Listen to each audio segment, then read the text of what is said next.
Praise the lord. ఉదయకాల సమయంలో నేను ఏమైనా చేయొచ్చు, నన్ను చూచేవారు లేరు. నేనేమైనా చేయొచ్చు, నన్ను అడిగేవారు లేరు.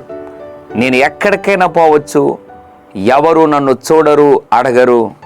నాకు ఏది కూడా అడ్డు ఆపు లేదు అన్నట్లుగా ప్రవర్తిస్తున్నావా?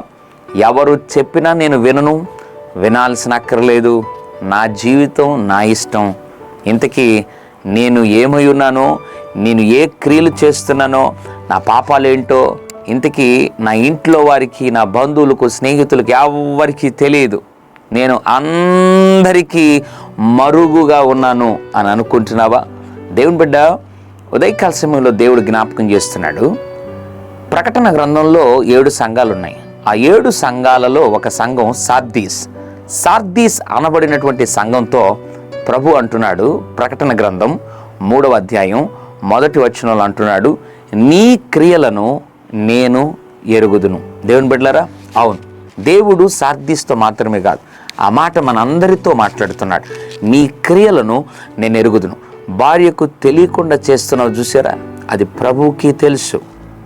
తల్లిదండ్రులకు తెలియకుండా చేస్తున్నావు చూసారా, అది ప్రభువుకి తెలుసు.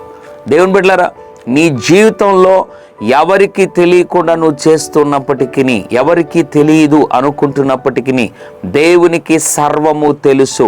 అందుకే ప్రభు నీ క్రియలు ఎవరికి తెలియకపోయినా నేను ఎరుగుదును అని ప్రభు మాట్లాడాడు. నీవు జీవించుచున్నావన్న పేరు మాత్రమే కానీ నీవు మృతుడువే అన్నాడు. దేవుని బిడ్డలారా, ఉదయకాల సమయంలో ఎవరు చూడటం లేదని చాలా ఘోరమైనటువంటి పాపాలకు నీ జీవితంలో ప్రియ దేవుని బిడ్డలారా ముందుకు అడుగులు వేస్తున్నావా? తీర్మానించుకుంటున్నావా పాపానికి చేయాలని? దేవుని బిడ్డలారా, ప్రభు అంటున్నాడు, నీ క్రియలు నాకు తెలుసు. కాబట్టి భయపడు. దేవునికి అన్నీ తెలుసు అనేటువంటి భయము కలిగి, దేవుడు అన్నిటినీ ఎరిగి ఉన్నాడని భయము కలిగి నీ మనసు మార్చుకోగలిగితే తప్పనిసరిగా ఈ ఉదయకాల సమయంలో దేవుడు నిన్ను సియోనులో నుండి దీవిస్తాడు. పరిశుద్ధ తండ్రి, నీ వందనాలు. నీ క్రియలను నేనెరుగుదును అన్నటువంటి ప్రభువా వాగ్దానం బట్టి ఉదయకాల సమయంలో మాట్లాడారు. ఎంతమంది అయితే నీ భయం లేకుండా జీవిస్తున్నారో వారిని జ్ఞాపకం చేసుకోమని, క్రియలన్నీ ఎరిగిన దేవుడు చూస్తున్నాడని భయపడి ముందుకు సాగేవరగా చేయమని యేసు నామములో ప్రార్థిస్తున్నాం తండ్రి. ఆమెన్. God bless you.